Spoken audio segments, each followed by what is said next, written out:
Hello,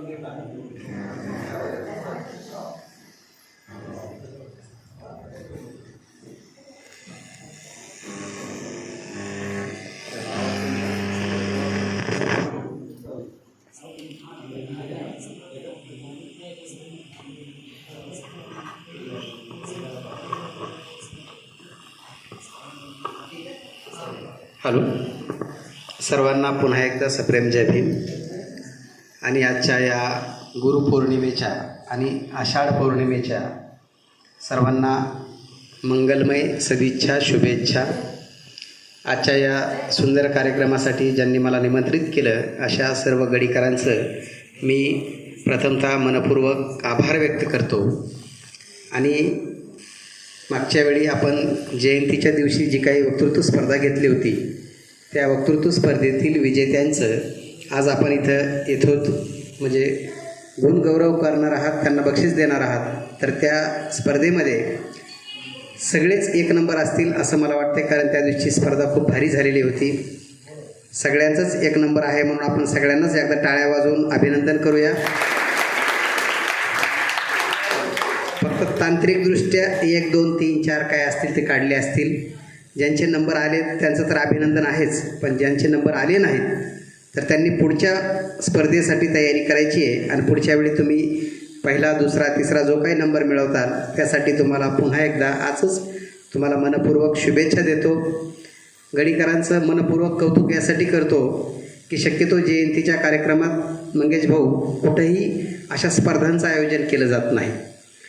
आणि तुमच्यासारखे माणसं या गडी गावात असल्यामुळं कदाचित त्यांना असं वाटलं असेल की इथून पुढची आपली ही जी काही लहान पिढी आहे ह्या पिढीला बोलता आलं पाहिजे, त्यांना कळलं पाहिजे आणि त्या निमित्तानं त्यांचा अभ्यास झाला पाहिजे. म्हणून जयंतीच्या कार्यक्रमात तुम्ही जयंतीचा जो काही उत्साह होता त्या उत्साहात तुम्ही त्यांची स्पर्धा घेतली.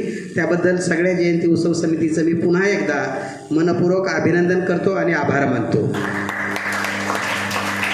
बांधवांनो, बाजूला इथे एक डोंगर आहे आणि मागं एक 1-1.5 महिन्यापूर्वी तिथली पवनचक्की पडल्याचा व्हिडिओ सगळा भारतभर पसरला होता.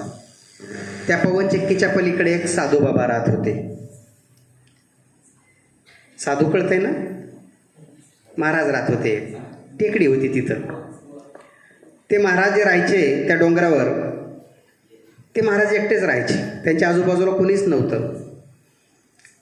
कालांतरानं तिथं जे काही जनावरं सांभाळणारे लोक जायचे, शेळ्या घेऊन जाणारे लोक असायचे, त्यांना ते बाबा तिथं दिसायचे आणि ते बाबा एकटेच होते त्या झोपडीमध्ये.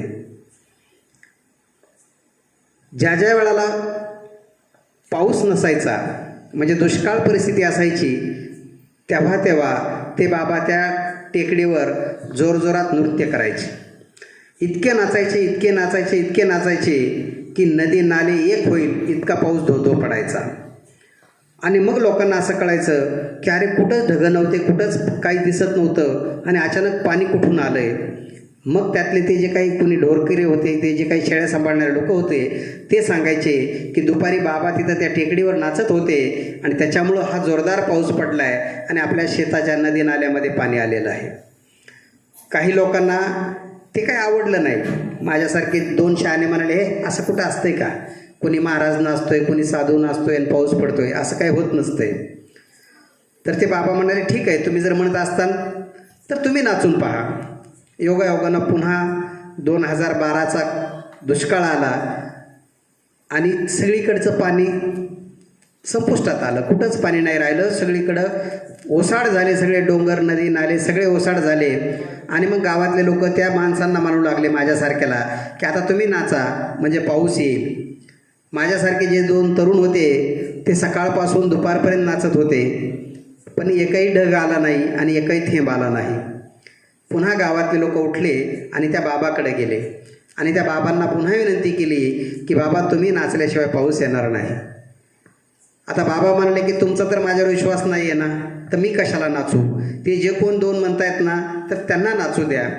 गावातल्या लोकांनी सांगितलं बाबा ते नाचून दमलेत, आता त्यांच्याच्याने काही पाऊस येत नाही, आता तुम्हीच एकदा प्रयत्न करा. आणि त्या बाबांना पुन्हा नाचायला सुरुवात केली आणि तासाभरात गडगडाटी पाऊस सुरू झाला. नदी नाले एक झाले आणि सगळीकडं पाणीच पाणी झालं. आता ते दोन तरुण गावकरी आणि बाबा तिथं बसलेले असताना गावकऱ्यांनी त्या बाबाला प्रश्न विचारला की हे दोन तरुण नाचले, त्यावेळी एकही ढग आला नाही, एकही पावसाचा थेंब आला नाही, पण महाराज तुम्ही नाचलात आणि पावसाचे नदी नाले एक झाले, नेमकं काय झालं असावं? त्यावेळी त्या बाबानं सांगितलं, मी जे नाचतो ते मी माझ्यासाठी नाचत नाही, मी जे नाचतो ते तुमच्यासाठी नाचतो, ह्या पशुपक्ष्यांसाठी नाचतो, मी ह्या निसर्गासाठी नाचतो, याच्यात माझा स्वार्थ नसतो, म्हणून निसर्गाला सुद्धा हे मान्य असतंय. म्हणून माझं जे काही नाच आहे, माझी जी काही तपश्चर्या आहे, ते निसर्गसुद्धा मान्य करतोय, म्हणून पाऊस येतोय. माझ्यामुळं पाऊस येत नाही, तर तो तुमच्यामुळं पाऊस येतोय. हे मुलं नाचले, पण हे जे नाचत होते ते हे अहंकारातून नाचत होते की आम्ही नाचल्यावर सुद्धा पाऊस येऊ शकतोय, कारण नुसतं नाचलं तरच पाऊस येतोय असा त्यांचा समज होता. बाबांनी तो दूर केला आणि बाबानं क्लिअर ही गोष्ट केली की मी जे नाचतोय तर मी माझ्यासाठी नाचत नाही, मी तोपर्यंत नाचतोय जोपर्यंत पाऊस पडत नाही. मी ही गोष्ट तुम्हाला याच्यासाठी सांगतोय की इथं मंगेश भाऊ सारखे आणि इथं त्यांच्या टीमसारखे जे लोक जे काही काम करतायत ते त्या बाबांचं काम करतायत, ते त्यांच्यासाठी करत नाहीत, तर ह्या लेकरांचं काहीतरी भलं व्हावं, समाजाचं काहीतरी भलं व्हावं म्हणून त्यांचा चाललेला हा खटापट आहे किंवा हा प्रयत्न आहे. म्हणून त्यांच्यासाठी आपण त्या सगळ्या टीमसाठी, एकटे मंगेश भाऊच नाही तर त्यांच्या सगळ्या टीमसाठी आपण पुन्हा एकदा सगळ्यांनी टाळ्या वाजवून त्यांचं आभार व्यक्त करूया. कारण बांधवांनो, याचा आवाज कमी करता का? जर खूप झाला जास्त. समाज त्याच वेळेला आपलं नाव घेतो ज्यावेळी आपण निस्वार्थपणाने काम करतो, ज्या वेळेला आपण कुणासाठी तरी काम करतो त्याच वेळेला समाज आपलं नाव घेत असतो. म्हणून हे जे कोणी मंडळ ज्यांनी ही स्पर्धा आयोजित केली आणि ह्या लेकरांना बोलतं केलं, मला त्यांचं ते आत्ताचा हा सगळा जो काही वंदनेचा भाग होता मला फार भारी वाटलं आणि मला माझं लहानपण आठवलं. कोणत्याही गावात गेल्याच्यानंतर लहान लेकरं अतिशय तन्मयतेने वंदना म्हणतात. मोठे माणसं थोडे इकडे तिकडे होतात, मोठे माणसं बोलत नाहीत, मोठे माणसं आवाजसुद्धा काढत नाहीत, पण लहान लेकरं मनातून ती वंदना घेतात आणि प्रत्येक गावातल्या लेकरांना ती वंदना पाठ झालेली आहे. ही जी काय वंदना पाठ झाली त्याचे शब्दशः अर्थ त्यांना माहिती आहेत का नाही मला माहीत नाही, पण हळूहळू त्यांना त्या सगळ्या वंदनेच्या शब्दांचा अर्थसुद्धा माहीत व्हावा म्हणून पुढच्या वर्षी या वंदनेच्या जे काही अर्थ असतील ते अर्थ सांगणारा एखादा चांगला तत्त्वज्ञ माणूस तुम्ही बोलवावा अशी मी तुम्हाला विनंती करतो. तुम्हाला हा म्हणजे थोडासा सल्ला देऊन जातो की एखादा त्यातला तज्ज्ञ माणूस बोलवा आणि त्या प्रत्येक वंदनेतला शब्द किंवा बाबासाहेबांच्या ज्या काही 22 प्रतिज्ञा आहेत त्या 22 प्रतिज्ञेच्या प्रत्येक प्रतिज्ञेचा अर्थ समजावून सांगणारा माणूस जर आपल्यात आला तर निश्चितच या लेकरांसाठी आणि आपल्या सगळ्या तरुणांसाठी, मला तुमचं तरुण मंडळ पण भारी वाटतंय कारण ते प्रत्येकजण पटकन येतं आहे आणि बोलतंय. गावागावात गेलं ना तर म्हातारीच माणसं बोलतात, बाकीचे कोणी बोलतच नाहीत, कारण त्या म्हाताऱ्यांनी पुढच्या कोणाला यूज दिलेलं नाही. असे पण काही खोडीचे लोक होते एकेकाळी, आता मात्र ती खोड बंद झालेली आहे. आता तरुण मंडळ पुढं आलेलं आहे आणि म्हातारी माणसं आता जवळपास या प्रक्रियेतून बाद झालेले आहेत. कारण जसं आता सांगितलं ह्या मित्रानं की प्रत्येकाला गुरु असतो आणि गुरु हातचं ठेवून राहत असतो. जो हातचं ठेवून राहतोय तो गुरु असू शकत नाही, जो सगळं भरभरून देतोय तो खरा गुरु असतोय. कारण विद्यार्थ्याचं हित किंवा विद्यार्थ्याचं जे काही झालेलं यश आहे त्या यशातच त्या गुरुला खरा आनंद असतोय. म्हणून महात्मा बुद्ध असतील किंवा डॉक्टर बाबासाहेब आंबेडकर असतील, महात्मा फुले असतील किंवा कोणताही जर तुम्ही विद्वान घेतला तर त्या व्यक्तीनं कधीच आपल्या स्वतःसाठी काहीच केलेलं नाही. जे जे काही केलंय तर ते समाजासाठी केलंय, लोकांसाठी केलंय. तुम्ही कल्पना करा, बुद्ध आणि आपलं नातं तसं पाहिलं तर काहीच नाही. आपण पूर्वाश्रमीचे महार म्हणजे हिंदूमधली एक आपली सगळ्यात शूद्र जमात ज्यांना की आपल्याला टचसुद्धा कोणी करत नव्हतं, आपल्या सावलीसुद्धा गावात येऊ दिली जात नव्हती. ही जी काही पुण्याय आहे, हे जे काही कोटी कुळाचा उद्धार झाला आहे तो बाबासाहेबांच्या जन्मामुळं झाला आहे. म्हणून आपण जे माणसात आलोत ते बाबासाहेबामुळं आलोत. मी तुमच्या पुढं उभा आहे तो बाबासाहेबामुळे आणि तुम्ही माझ्यासमोर बसलात तेही बाबासाहेबामुळं. नाही तर आपण गावात सुद्धा असतो, म्हणजे असतो का नाही मला माहीत नाही, कारण प्रत्येक गाव तिथं मारवाडा ही जी काही म्हण होती, प्रत्येक गावाला मारवाडा होता आणि तो गावाच्या खालच्या बाजूला होता. साधारणपणे मधला अंतर 100 फुटाचं असायचं. म्हणजे गावातला जो काही मध घाण वगैरे जे काय असेल ती तिकडं काढून दिलेली असायची. म्हणून योजना आल्यात आता इथून पुढं म्हणजे स्वातंत्र्याच्या नंतर दलित वस्ती सुधार योजना, अमुक सुधार योजना त्यासाठी आल्यात. आणि आता आपण गावकरी झालो. आपण आतापर्यंत फक्त गावाच्या वेशीच्या बाहेरचे माणसं होतो. हे बाबासाहेबांमुळे हे शक्य झाले. म्हणून बाबासाहेबांचे उपकार आपण काहीही केलं, अगदी आपल्या कातड्याचे जोडे जरी केले तरी बाबासाहेबांचे उपकार फिटणार नाहीत.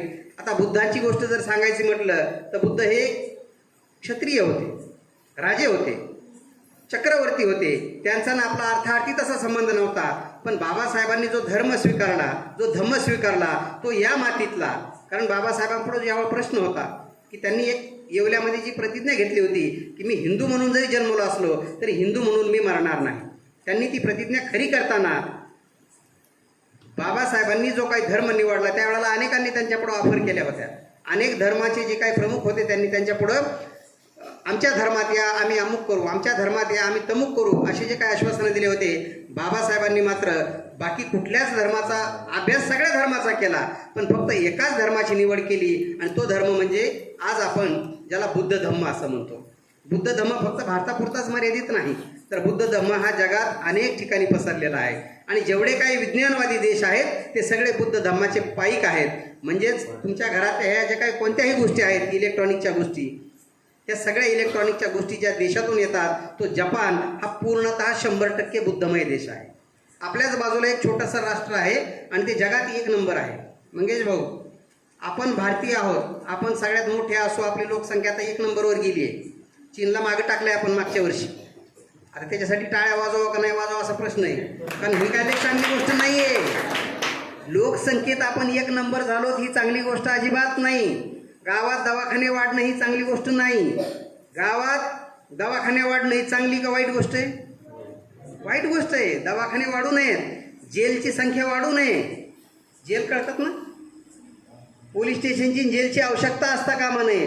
पण दुर्दैवानं ते वाढत चाललंय. तशी आपली लोकसंख्या सुद्धा वाढली आणि आपण चीनला मागं टाकून आता 1 नंबरला गेलो. बाबासाहेबांना 50 वर्षापूर्वी 77 वर्षापूर्वी सांगितलं होतं की लोकसंख्येवर नियंत्रण असल्याशिवाय देशाची प्रगती होणार नाही आणि समाजाची प्रगती होणार नाही, घराघराची प्रगती होणार नाही. पण आम्ही बाबाचं ऐकतच नाही. बाबा को सुनते मगर बाबा की सुनते नाही. आम्ही बाबांना फक्त डोक्यावर घेतलेलं आहे, डोक्यात घेतलेलं नाही. आता काही लोक डोक्यात घेऊ लागलेत म्हणून असे हे कार्यक्रम होऊ लागलेत. म्हणूनच बाबासाहेबांचे विचार, बुद्धांचे विचार आपण आता पुन्हा एकदा गावाच्या कान्याकोपऱ्यात नेऊन पोहोचवू लागलो. आतापर्यंत बाबासाहेब फक्त महाराज होते, बुद्ध फक्त महाराज होते. बुद्ध हे महाराज आहेत का? तर अजिबात नाही. आपण बुद्ध झालो, बुद्ध महार नाही झालेली. आपण काय झालो? बौद्ध झालो. 1956ला बाबासाहेबांनी निर्णय घेतला आणि त्यावेळेला कसलाही व्हॉट्सअप नसताना, कुठलेही टी व्ही नसताना, कुठल्याही पेपरची काही जाहिरात नसताना, लोकांपर्यंत कुठलाही मेसेज नसताना लाखो लोकांनी त्यावेळेला जो धर्मांतराचा निर्णय घेतला आणि धर्मांतर केलं, त्यावेळी कुठं आपण माणसात आलो नाही. तर आपल्याला आजही आपल्याला म्हणजे आपली सावलीसुद्धा कोणी शिवत नव्हतं. एक काळ असा होता म्हणतात, आता तुम्हाला कदाचित तिथले जे काही वृद्ध असतील त्यांना माहीत असेल की महाराच्या गळ्यात लोटकं होतं आणि पाठीला बोराटी होती, झाडू होता. बोराटी म्हणजे झाडू होता की त्यांना गावात जर आलं तर त्याचे पावलं सुद्धा दिसता कामा नाहीत. आणि त्याला जर थुकायची इच्छा झाली तर त्याने थुकता सुद्धा कामा नाही, त्यानं त्या गाडग्यात थुकायचं. एवढंच नव्हे तर तो जर महार जर बाहेर कुठे गेला तर तो महार आहे याची आयडेंटिटी म्हणून त्याच्या हातात काळा दोरा असायचा. करदोडा जो आहे ना, तो हातात काळा दोरा असायचा. म्हणजे महार कुठेही जरी गेला तर त्याच्या काळ्या दोऱ्याहून त्याची आयडेंटिटी असायची की हा महार आहे. म्हणून महाराला कुठंच गावात स्थान नव्हतं. तो आला तरी गावाच्या बाहेरच राहत होता. बाबासाहेबांना आपल्याला गावात आणले, बाबासाहेबांनी माणसात आणलं. नव्हे तर बाबासाहेबांनी आपल्याला जगाच्या सर्वोच्च ठिकाणापर्यंत नेले. आज आपल्यातले अनेक लोक अमेरिकेत आहेत, आपल्यातले अनेक लोक जपानला आहेत, आपल्यातले अनेक लोक विदेशात आहेत. ही जी काही कृपा झालेली आहे ही बाबासाहेबांची आहे. म्हणून बाबासाहेबांचे उपकार तर निश्चितच आहेत. पण बुद्धानं जगाला जो काही शांततेचा संदेश दिला आहे तो बाबासाहेबांना बुद्ध धम्म का स्वीकारला? तर बुद्ध धम्मामध्ये समानता आहे. बुद्ध धम्मामध्ये स्त्री आणि पुरुष आणि जातभेद असा कुठलाही प्रकार नसल्यामुळं बाबासाहेबांनी तो धम्म स्वीकारला. आणि राज्यघटनेमध्ये सुद्धा जवळपास बुद्धाचेच जास्तीत जास्त तत्त्वज्ञान सांगितलेलं आहे. आता हे जे काही मुलं इथं बोललेत, आता मी त्या दिवशी काय ऐकायला नव्हतो, पण निश्चितच ते चांगले बोलले असतील. काही मला वाटतं 2-3 मुलं राहिले होते, मी आलो त्यावेळेस बोलत होते आणि ते इतकं भारी बोलत होते, मला त्यांचा हेवा वाटला. कारण आता लहान लहान मुलं खूप बोलू लागलेले आहेत, इतके बोलू लागलेत की आता असं वाटायला लागले की आता खरोखर बुद्ध धम्म आता म्हणजे सगळीकडे आता पसरू लागलेला आहे. माझ्यासारखे माणसं अजूनही अर्ध्यातच. मी मान्य करतो, मी अजूनही बौद्ध झालेलो नाही. मी अजूनही कुठे आहे? अर्धा हिंदू आहे आणि अर्धा बौद्ध आहे. मी पूर्ण बुद्ध झालेलो नाही. हळूहळू तो बुद्ध होईल. कारण बुद्ध होणं म्हणजे नुसतं जात प्रमाणपत्र बदलणं किंवा धम्म स्वीकारणं नाही, तर बुद्ध होणं म्हणजे आचरणात ते बुद्ध आला पाहिजे. पंचशिलाचं पालन माझ्याकडून झालं पाहिजे. म्हणजेच मला प्रत्येक गोष्टीचं जर पालन करता आलं तरच मी 100% बुद्ध झालोय असं मला स्वतःला वाटन. म्हणून मी आजही म्हणतो की मी अजूनही बुद्ध झालेलो नाही, पण मी बुद्ध होण्याच्या प्रक्रियेमध्ये आहे. बौद्ध धम्माच्या मी फक्त कशात आहे, रस्त्याला लागलेलो आहे. मी अजून पूर्ण बौद्ध झालेलो नाही. मी मागच्या एका पौर्णिमेला तिकडे त्या तिथं बोलत होतो आणि तिथं मी सांगितलं की मला माफ करा, तुम्ही अशा माणसाला बोलवलंय की जो अजून पूर्ण बुद्ध झालेला नाही. इथं सगळे बसलेले बुद्ध झालेले, पण मी मात्र बुद्ध झालेलो नाही. कारण मला बुद्धाचं तत्वज्ञान जड आहे, मला ते स्वीकारणं जड जात आहे. कारण शिलाचं पालन करणं, सत्य बोलणं किंवा मांसाहार टाळणं किंवा ह्या ज्या काही गोष्टी येतं त्या माझ्याच्याने अजूनही होऊ शकलेल्या नाहीत. म्हणून मी अजूनही स्वतःला बुद्ध धम्मात मी बुद्ध झालोय असं म्हणत नाही. बुद्ध होणं आणि बौद्ध धर्मात असणं हा फरक आहे. तुम्ही बुद्ध झाला असताल असं मी इथं गृहीत धरतो. ह्या ज्या काही मुलांचा तुम्ही जो काही स्पर्धेचा भाग घेतला आहे त्यासाठी पुन्हा एकदा त्यांच्या पालकांचं आणि त्या विजेत्या लेकरांचं मनपूर्वक अभिनंदन करतो. पालकांचं याच्यासाठी अभिनंदन करतो की बाबासाहेबच म्हटले होते की जर तुमच्याकडे 2 रुपये असतील तर 1 रुपयाची तुम्ही काय केली पाहिजे, भाकरीची सोय केली पाहिजे आणि 1 रुपयात तुम्ही लेकरांचं शिक्षणाची सोय केली पाहिजे. जर बाबासाहेब शिकले नसते तर हा सगळा देश जो आज उभा आहे तो उभा राहू शकला नसता. बाबासाहेबांच्या वडिलांना ती दृष्टी होती, बाबासाहेबांच्या वडिलांना शिक्षणाचं महत्त्व होतं. म्हणून बाबासाहेबांना कोणत्याही परिस्थितीत त्यांनी मागितलं कोणतंही पुस्तक की बाबासाहेबांचे वडील रात्रीच्याला संध्याकाळपर्यंत ते पुस्तक आणून देत होते. आमच्या मुलांनी जर पुस्तक मागितलं तर आम्ही त्याला चाल ढकल करतो की उद्या आणू, बुधवारी आणू, 1 तारखेला आणू. गरजच आहे का, आजच आणलं पाहिजे का, तू काय वाचून लगेच कलेक्टर होणारच का. हे जे काय आमच्यात निगेटिव्हिटी आहे ती आम्ही कुठेतरी थांबवली पाहिजे. आणि लेकरांनी मागितलेलं पुस्तक तातडीनं त्याच्या पुढं आलं पाहिजे, जेणेकरून लेकरांचा हट्ट जर आपण पूर्ण केला तर नक्कीच ते आपल्या हट्टाला सुद्धा पूर्ण केल्याशिवाय राहणार नाहीत. म्हणून मी लेकरांच्या वतीनं मी तुम्हाला शब्द देतो की त्यांचे हट्ट तुम्ही पूर्ण करा. कोणते हट्ट? शिक्षणाचे. मोबाईल द्या म्हणताल तर अजिबात नाही, नुसताच मोबाईल द्या तर अजिबात नाही. मोबाईल द्या पण कधी, ज्यावेळी त्याला खरंच काहीतरी काम आहे, गरज आहे, क्लास आहे, काही शिकायचं आहे त्यावेळेला द्या. त्याला जर खेळायला मोबाईल मागत असेल तर अजिबात देऊ नका. पण पुस्तक मात्र त्याला अवश्य आणून द्या. पुस्तक टाळू नका.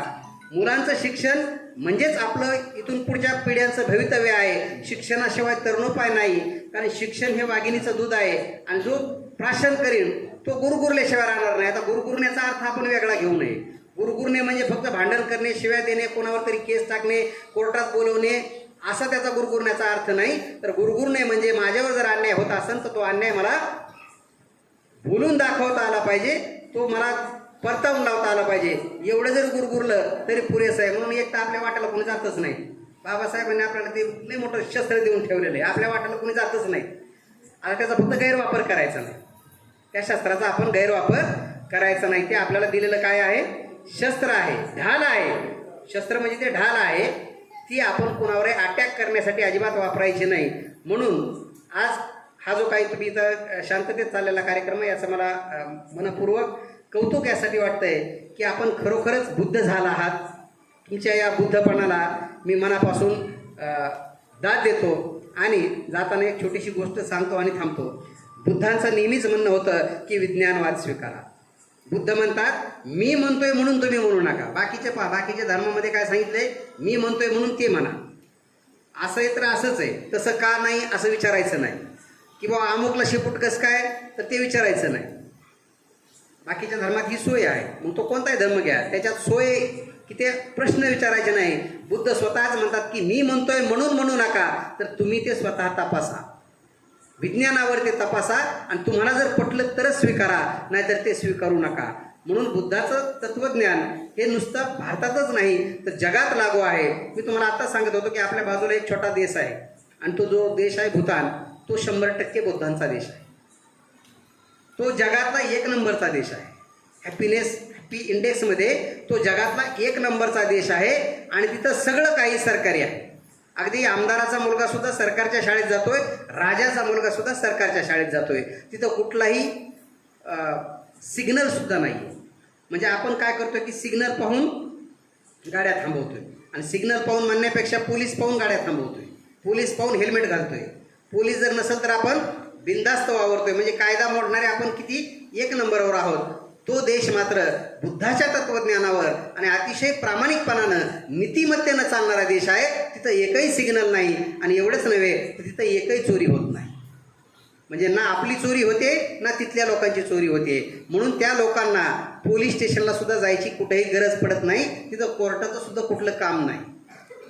अशा या तत्त्वज्ञानाचा, तो बुद्धाचं तत्त्वज्ञान स्वीकारलेला देश असल्यामुळं अशा देशांना आपणही कधीतरी जावं आणि तिथून बुद्ध तत्त्वज्ञान पाहून यावं. आणि आपल्याला जर ते आचरणात आणता आलं, साधी गोष्ट आहे, फक्त फार काय मोठी गोष्ट सांगत नाही मी. बुद्धाचं तत्त्वज्ञान फक्त सत्य बोलणं. आता चोरी तर कोणी करत नाही, पण आपण प्रत्येक गोष्टीची चोरी करतो. पहा मी काय बोलतोय, दोन गोष्टी बोललोय मी. आपण चोरी करत नाही, पण आपण काय करतोय, प्रत्येक गोष्टीची चोरी करतोय.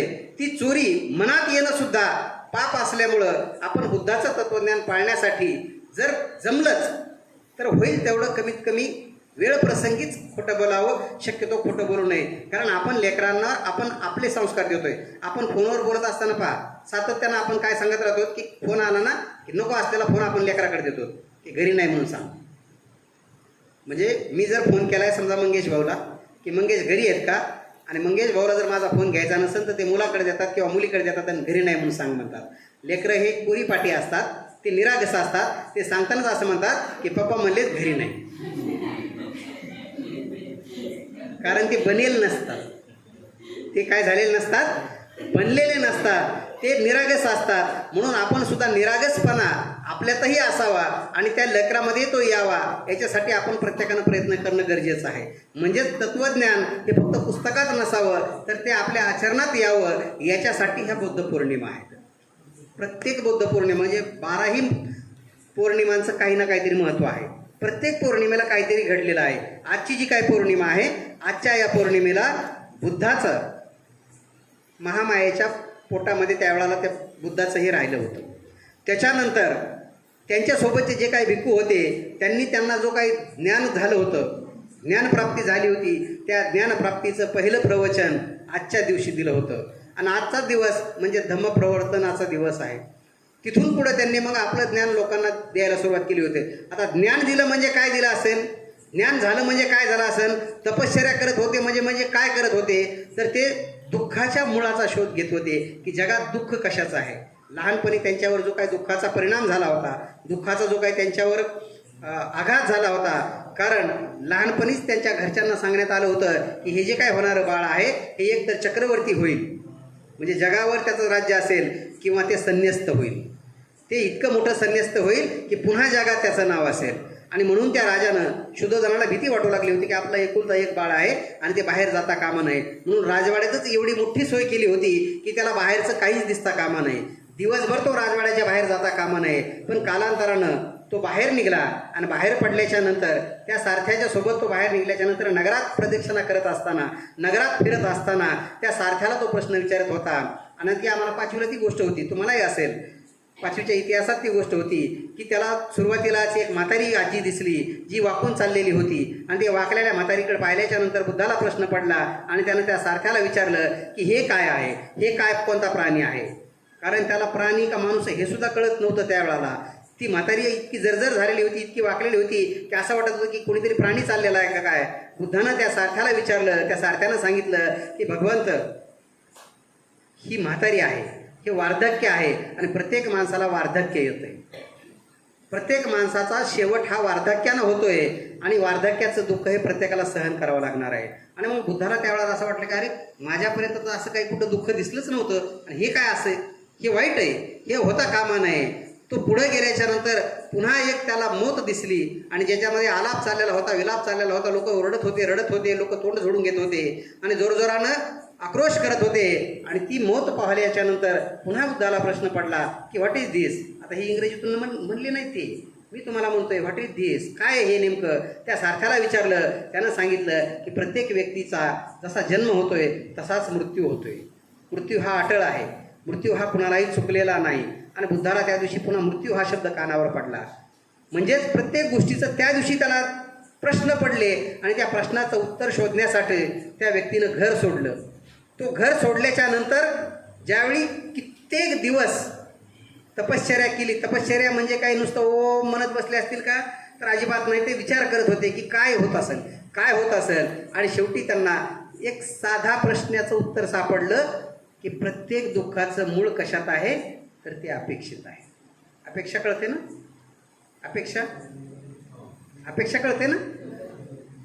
तुमच्या लेकरानं जर समजा तुम्ही सांगितलं की एक तांब भरून पाणी दे आणि त्यानं जर ते पाणी नाही दिलं तर आपण काय करतो, लांब असेल तर शिवी देतो आणि जवळ असेल तर थोबाडीत मारतो. आपली अपेक्षा काय आहे त्याच्याकडून, त्यांना आपलं ऐकावं, हे की नाही, आपलं ऐकावं. प्रत्येक गोष्टीत अपेक्षा आहे आपली, प्रत्येकाकडून अपेक्षा आहे. आता तुम्हाला अपेक्षा की मी काहीतरी भारी भारी सांगावं, माझी अपेक्षा की तुम्ही शांततेत ऐकावं. प्रत्येक माणसाला काय आहेत, अपेक्षा आहेत. आणि त्या अपेक्षा पूर्ण नाही झाल्या की त्याचं दुःख होते. मग बायकोकडून नवऱ्याची अपेक्षा आहे, नवऱ्याकडून बायकोची अपेक्षा आहे, मुलाकडून बापाची अपेक्षा आहे, बापाकडून मुलाची अपेक्षा आहे, समाजाकडून सरपंचाकडून लोकांना अपेक्षा आहे, सरपंचाला लोकांकडून अपेक्षा आहे, आमदाराला लोकांकडून अपेक्षा आहे, लोकांना आमदाराकडून अपेक्षा आहे. प्रत्येकाच्या अपेक्षा कुठं ना कुठेतरी लपलेल्या आहेत आणि त्या पूर्ण नाही झाल्या की दुःख होतंय. बुद्धाला त्यावेळेला ते तत्त्वज्ञानात ती गोष्ट सापडली की प्रत्येक समस्येचं मूळ जे आहे ते दुःख कशात आहे, तर ते अपेक्षित आहे. म्हणून साधी गोष्ट आहे, आपण फक्त कुणाकडूनही अपेक्षा करायच्या नाही. बघा आजपासून जर तुम्ही जर ठरवलं ना अपेक्षा करायच्या नाही कुणाकडून आहे, बायको असो, नवरा असो, मुलगा असो, मुलगी असो, सून असो, सासू असो, कुणी असो, मित्र असो, शेजारी असो, कुणाकडूनच अपेक्षा करायची नाही. आपल्याला कोणी जर गाडी नाही दिली तर राग येतो आणि आपण लगेच दुसऱ्या दिवशी शोरूमची गाडी आणतो. आपण भारी माणसं आहेत का नाही, आपल्याला राग येतो का नाही. त्यानं नुसतं गाडी नाही दिली की आपण दुसऱ्या दिवशी जाऊन लगेच नवीच गाडी समोरच घेऊन येतोय. इतकं माणसं आता आपण डेंजर झालेलो आहोत. आपल्याला कशातच काही सहन होत नाही, कुणाचंच अजिबात सहन होत नाही. बुद्धाच्या काळात सुद्धा अशा काही गोष्टी असायच्या आणि बुद्धाला त्या गोष्टी त्यावेळेला कळल्या की सगळ्या गोष्टीचं जे काही मूळ आहे ते दुःख जे आहे ते अपेक्षित आहे. त्या अपेक्षा जर आपण सोडल्या आजपासून, साधी गोष्ट करा. मी म्हणणार नाही तुम्हाला मटण सोडा, दारू सोडा, वगैरे सोडा, कारण ते म्हणण्याचा मला अधिकार नाही, कारण मीच सोडलेलं नाही तर मी तुम्हाला काय सांगू, मला काय अधिकार आहे, हे का नाही. जोपर्यंत मी ते सोडत नाही तोपर्यंत मला तो सांगण्याचा अधिकार नाही. एकदा असाच एक बाबा बसलेला होता आणि एक बाई मुलाला घेऊन त्याच्याकडे गेली. त्या बाबाकडे त्या मुलाला घेऊन गेली. बाबा उन्हाला बसलेला होता मस्त. त्या बाईनं त्या बाबाकडे गेल्याच्या नंतर सांगितलं की बाबा हा मुलगा फार गुळ खातोय. गुळ कळते ना, हा गुळ खातोय. बाबा म्हणाले हो का, मग काय करा तुम्ही पुढच्या सोमवारी या. आता ती बाई पुन्हा त्या लेकराला घेऊन पुन्हा पुढच्या सोमवारी आली. बाबा पुन्हा तिथंच बसलेले होते, उन्हालाच बसलेले होते. ती बाई पुन्हा आली आणि पुन्हा त्या बाबाजवळ गेली आणि पुन्हा सांगितलं की बाबा हा गुळ खातोय. बाबा म्हणले हो का, ये बाळ इकडं.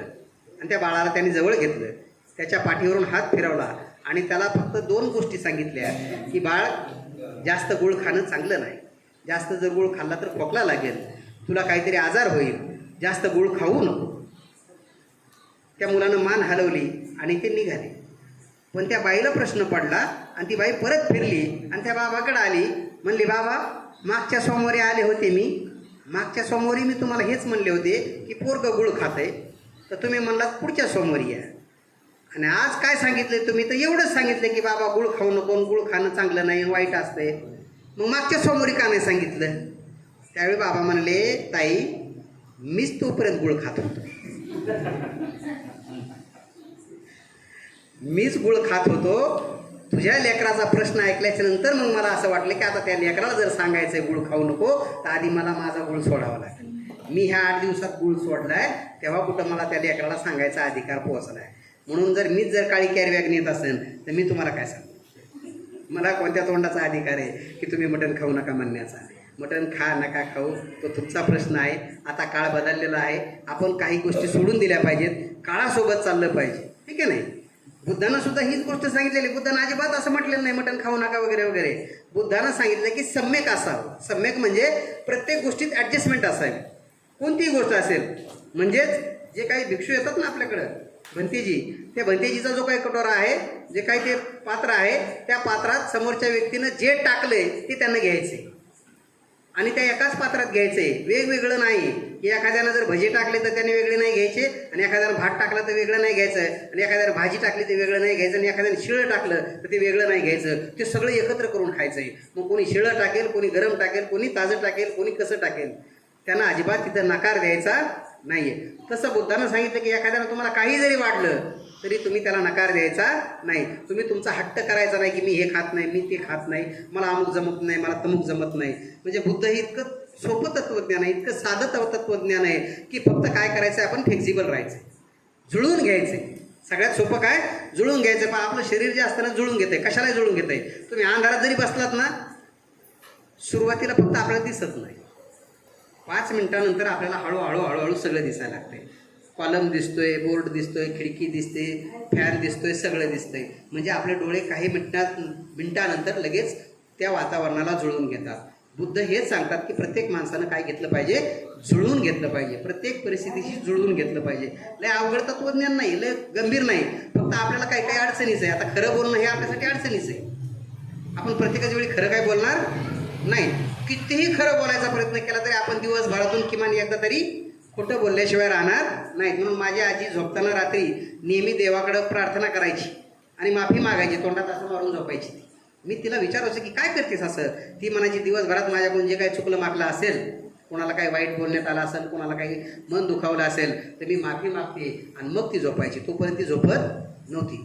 दररोज तिचा तो संध्याकाळचा कार्यक्रम होता की बाकीच्याला सुखी ठेव आणि त्याच्यानंतर मग मला सुखी ठेव, आणि माझ्याकडून जर काही आज चुकलं मागलं असेल तर देवा मला माफ कर. हे जे काही तत्त्वज्ञान आहे, हे साधं सोपं तत्त्वज्ञान आहे. तिला बुद्ध कळत नव्हता, तिला फक्त एवढं तत्त्वज्ञान कळत होतं की कुणालाही आपल्यापासून दुःख होता कामा नये. बुद्धाचं तत्त्वज्ञान तेवढंच आहे की आपल्यामुळं कुणालाही त्रास होता कामा नये, कुणालाही हानी पोहोचता कामा नये, कुणालाही डॅमेज होता कामा नये. एवढं जरी आपण पालन केलं तरी बुद्ध आपण पालन केल्याचा आनंद आपल्याला मिळणारच आहे. आता मी जास्त वेळ बोलणार नाही. मी येताना ठरवलं होतं की फक्त 5 ते 10 मिनटं बोलायचे, जास्त वेळ छळ करायचा नाही. तुम्हाला अजून आहे का नाही, बक्षीस घ्यायचे, पुन्हा खायचे, म्हणून जास्तीचा लय छळ न करता प्रश्न विचारले पाहिजेत. लेकरांना प्रचंड प्रश्न विचारले पाहिजेत. इतके प्रश्न विचारायचे. आता तुम्ही घरच्याला जर प्रश्न विचारले तर घरचे लय डेंजर आहेत. घरच्याकडे एकच उत्तर आहे त्याचं. आपण काय करतो, लेकरांनी प्रश्न विचारायला लागले की आपण त्याला एक तर काय करतो, गप करायचं. आपल्याला जर येत नसेल तर कुणाला तरी त्याचं विचारायचं, त्याच्या शिक्षकाला विचारा. सगळ्यात महत्त्वाचं म्हणजे तुमच्याकडे जो काही मोबाईल आहे ना, त्याच्यात गुगल आहे. काहीही विचारा, जगातलं काहीही विचारा. आता AI टेक्नॉलॉजी आले ना, काय आलंय ते, काहीही विचारा, एका झटक्यात ते उत्तर देते. म्हणून लेकरांना मारायचं नाही म्हणजे कोणत्या अर्थानं म्हणतोय मी, गप राहा असं म्हणायचं नाही. प्रश्न विचारले की उत्तरं मिळतात, आणि उत्तरं मिळाले की माणूस प्रगती करतोय. म्हणून प्रश्न विचारत राहायचं बरं का लेकरांनो. घरच्यांनाही विचारायचे आणि शाळेतही विचारायचे. तुम्ही प्रश्न विचारले की तुम्हाला त्याचे उत्तरं मिळतील, तुम्हाला आपोआप नॉलेज मिळेल. पण प्रश्न कुणाला विचारायचे हे जरा सांभाळून पहा. एकदा असंच झालं, एका बसस्टँडवर एक तरुण मुलगी होती आणि तिनं सर्वे करायचं ठरवलं होतं. सर्वे होता, तिच्याकडे फाईल होती बरं का मंगेश भाऊ. आणि तिनं एका व्यक्तीजवळ गेली. तो व्यक्ती बसलेला होता, मोबाईलवर काहीतरी चालू होतं त्याचं, आणि तिने त्याला जाऊन डिस्टर्ब केला. म्हणले मला 2-4 प्रश्नाचे उत्तर द्या, मी सर्वे करते. तो म्हणला ठीक आहे बोला. तिनं पहिला प्रश्न विचारला की समजा एखादी म्हातारी बाई आली ST मध्ये, तर तुम्ही तिला सीट द्याल का? तो म्हणला नाही. पुन्हा तिनं दुसरा प्रश्न विचारला की समजा एखादी गरोदर बाई आली, बसमध्ये चढली, तर तिला तुम्ही जागा द्याल का? तो म्हणला नाही. आता तिला वाटलं माणूस जरा लयच खडूस दिसतोय. पुन्हा तिनं तिसरा प्रश्न विचारला की एखादी अपंग मुलगी आली, जी काठ्यावर चालत आलेली, तिला चालता येत नाही, ती जर बसमध्ये चढली तर तुम्ही तिला जागा द्याल का? तो म्हणला नाही. आता तिच्या तळपायाच्या आगच मस्तकात गेली. मग तिनं लय दाना शिव्या दिल्या आपल्या भाषेतल्या. सगळ्यांना येतात त्या.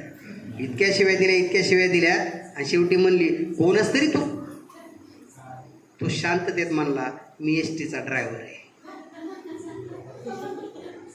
कळलंय का तुम्हाला? STचा ड्रायव्हर कोणाला जागा देईन का त्याची? त्यांनी जर म्हातारीला जागा दिली तर म्हातारी गाडी चालवीन का? नाही. म्हणून प्रश्न विचारताना सुद्धा अशाच माणसाला प्रश्न विचारा ज्याच्याकडून उत्तराची अपेक्षा व्यवस्थित असेल. म्हणजे ज्याला जे कळतंय त्यातलंच त्याला विचारा, ज्याला जे कळत नाही त्याला ते विचारू नका. मग ते काय करतात, फटके देतात आणि गप करतात. आतापर्यंतच्या सगळ्या पिढ्यांना, आमच्या पिढ्या जेवढ्या होत्या ना, आम्हाला गप केलेले सगळ्यांनी. गप बस, लय शहाणपणा करू नको, लय चरचर करू नको, लय चुरचूर बोलू नको. आणि त्या गप्प केल्यामुळं वक्ते नाही झाले, नाहीतर लय वक्ते झाले असते. इतके वक्ते झाले असते, इतके वक्ते झाले असते की श्रोते कमी आणि वक्ते जास्त. म्हणून आता इथून पुढं गडीमधून वक्ते तयार व्हावेत यासाठी मनपूर्वक शुभेच्छा देतो. तुम्ही मला ऐकलं, शांततेत ऐकलं, म्हणून तुमचे सगळ्यांचे मनपूर्वक आभार व्यक्त करतो. आणि पुन्हा एकदा आजच्या या गुरुपौर्णिमेच्या सगळ्यांना मनपूर्वक शुभेच्छा देतो. आणि जाताना पुन्हा त्या गुरुची एक गोष्ट सांगतो. गुरु कसा असावा, तर गुरु हा प्रामाणिक असावा, गुरु हा नीतिवान असावा. गुरु नीतिवानच असतो, गुरु हा नीतिवानच असतो, त्यालाच गुरु म्हणायचं. जो हातसर आपण ठेवतो तो गुरु असत नाही. जो जातीभेद करतो, जातीभेद म्हणजे आपल्या याला सांगायचं आणि त्याला नाही सांगायचं, याला जवळ करायचं आणि त्याला जवळ नाही करायचं, याला सांगायचं आणि त्याला कमी सांगायचं, याला खेळात घ्यायचं आणि त्याला टाळायचं, असं जो करतो तो गुरु असू शकत नाही. तो निश्चितच काही ना काहीतरी विद्रूप माणूस असेल. म्हणून गुरु हा प्रामाणिकच असतो. त्या प्रामाणिक गुरुच्या चरणी आपण सगळे पुन्हा एकदा नतमस्तक होऊया. जाताना छोटी गोष्ट सांगू का थांबू? सांगू. एक आश्रम होता आणि त्या आश्रमात मुलं शिकत होती. त्या आश्रमातल्या मुलांचं शिक्षण पूर्ण झाल्याच्या नंतर तो गुरु त्यांची परीक्षा घ्यायचा आणि परीक्षा घेतल्याच्या नंतरच त्यांना सुट्टी असायची. 3 मुलांची परीक्षा घ्यायचं ठरलं होतं. त्या 3 मुलांना उद्या गावाकडे सुट्टी मिळणार होती. गुरुचा आश्रम गावाच्या लांब बाहेर होता, अगदी काट्याकोपाट्याचा रस्ता होता. त्या गुरुनं त्या 3 मुलांची परीक्षा घ्यायची ठरवली. त्यांनी रस्त्यामध्ये काट्या आणून टाकल्या, बोराट्या आणून टाकल्या आणि त्या मुलांना नदीला आंघोळ करायला पाठवलं. मुलं आंघोळीला गेली, आंघोळ करून परत येत असताना पाहिलं तर रस्त्यात काट्या पडलेल्या. काट्या कळतात ना, रस्त्यात काट्या जर पडल्या तर काय करता आपण? हां, आपण साईडनं जातो ना, जातो का नाही? प्रत्येकजण काय करते, रस्त्यात दगड असल्यावर काय करतो आपण? साईडनं जातो ना, काढतो का? हां, नाही काढत आपण, भानगडीत पडत नाही. उतरून तर अजिबात, चालता चालता पायानंसुद्धा आपण दगड बाजूला करत नाही. कशामुळं नाहीत करत आपण? साधी गोष्ट आहे की आपण डोक्याला ताण घेत नाही. काय करायचं आहे आपल्याला म्हणून. त्या गुरुला तीच परीक्षा घ्यायची होती की हा समाजात जाण्याच्या लायक झालीत का नाही ही मुलं. त्या गुरुनं काट्या टाकल्या रस्त्यात आणि ते 3 मुलं आंघोळ करून आले. 3 मुलं आंघोळ करून आल्याच्या नंतर त्यातल्या पहिल्या मुलानं उडी मारली, काट्याच्या वरून उडी मारली. दुसरा जो मुलगा होता तो काट्याच्या बाजूनं आला. तिसरा जो मुलगा होता त्यानं त्या बोराट्या धरल्या आणि वडत वडत रस्त्याच्या लांब नेऊन टाकल्या. तिथले जे काही काटे होते ते सगळे स्वच्छ केले आणि बाजूला नेऊन टाकले. गुरु हे झाडाच्या आडवं लपून पाहत होता. आता ते 3 मुलं पुन्हा आश्रमात आले आणि त्यांना आनंद होता की आता आपल्याला घरी जायचं आहे, गावाकडे जायचं आहे. आता आपण म्हणजे आश्रम सोडून आता घरी जाणार आहोत. त्या गुरुनं सांगितलं की फक्त तू 3राच जाशील, तुम्हा दोघांना अजून 2 वर्ष इथंच राहायचं आहे. त्यांना काही कळच ना. मग त्यांनी पुन्हा एकदा विचारलं की आम्ही तर तिघं, कालच तुम्ही म्हणलात की तुम्ही तिघं उद्या जाणार आहात आणि आज अचानक असा कसं काय बदल झाला, आम्हा दोघांना परत इथं कशामुळे थांबायचं आहे? त्या गुरुनं सांगितलं की तुम्ही आंघोळ करून आल्याच्या नंतर काय काय केलं ते तुम्हीच सांगा. मग ते सांगू लागले की आम्ही रस्त्यानं चालत येत होतो, रस्त्यानं अचानक आम्हाला काट्या दिसल्या, मी उडी मारून आलो. दुसऱ्याला विचारलं तर तो म्हणला मी साईडनं आलो. तिसऱ्याला विचारलं तर तो म्हणाला की तुमच्याकडून मी जे काही शिकलो आहे की समाजातले जे काही प्रश्न असतील त्या प्रश्नासाठी आपण आपलं काही ना काहीतरी योगदान द्यायचं आहे. रस्त्यात जर काही अडथळे असतील ते बाजूला करायचे आहेत. लोकांसाठी आपण रस्ता करून द्यायचा आहे. आपल्यासाठी करत असताना लोकांनाही त्याचा फायदा व्हावा म्हणून मी तो रस्त्यातल्या काट्या बाजूला काढल्या. मला तर रस्ता मिळालाच मिळाला, पण येणारा जाणाऱ्यांना सुद्धा तो रस्ता मिळाला पाहिजे. म्हणून गुरुंनी सांगितलं की तूच फक्त समाजात जाण्याच्या पात्रतेचा झालेलास, तुम्ही दोघांनी अजून 2 वर्ष काय करायचं आहे, इथंच शिक्षण घ्यायचं आहे. गुरु त्याला म्हणतात. जो गुरु जे शिष्य असे घडवतो की समाजात जाण्याच्या पात्रतेचे. म्हणून त्या गुरूंची आज पौर्णिमा आहे, बांड्या भुरक्या गुरूंची नाही आहे. बांड्या भुरके गुरु म्हणजे कळलं का तुम्हाला? जे चापून चुपून म्हणतात ना की आपलाच आहे. हां, आपला म्हणणारा गुरु नसतो. अजून एक लक्षात घ्या, आपला म्हणणारा गुरु नसतो. माझ्या जातीच्या लेकराला कुठंतरी नेऊन घालीन असा म्हणणारा कोणताच गुरु असू शकत नाही. गुरु पुढं कुठलीच जात असत नाही. गुरु पुढं फक्त एकच गोष्ट असती, गुरु आणि शिष्य. तिथं ना जात आणि ना धर्म. मग तो कोणताही असो, तो कुस्तीचा गुरु असू द्या किंवा तो कशाचाही गुरु असू द्या, त्याच्या पुढं जात धर्म असता कामा नये. एवढीच माफक अपेक्षा आजच्या या गुरुपौर्णिमेच्या निमित्तानं व्यक्त करतो. मला आपण सगळ्यांनी बोलवलं, बोलण्याची संधी लय मोठी दिली. मलाच असं वाटायला लागलं की तुमचा छळ करू नये म्हणून थांबतो. जे काही जास्तीचं झालं असेल ते इथंच टाकून द्या. त्यातलं जे जे काही चांगलं असेल तेवढंच घेऊन आपापल्या घरी जावा आणि आपल्या लेकरांना किंवा आपल्या आजूबाजूच्या लोकांना जर चांगलं काही सांगता आलं तर सांगण्याचा प्रयत्न करा. एवढीच सदिच्छा व्यक्त करतो आणि पुन्हा एकदा सगळ्यांचं मनपूर्वक आभार व्यक्त करतो. जय हिंद, जय भारत.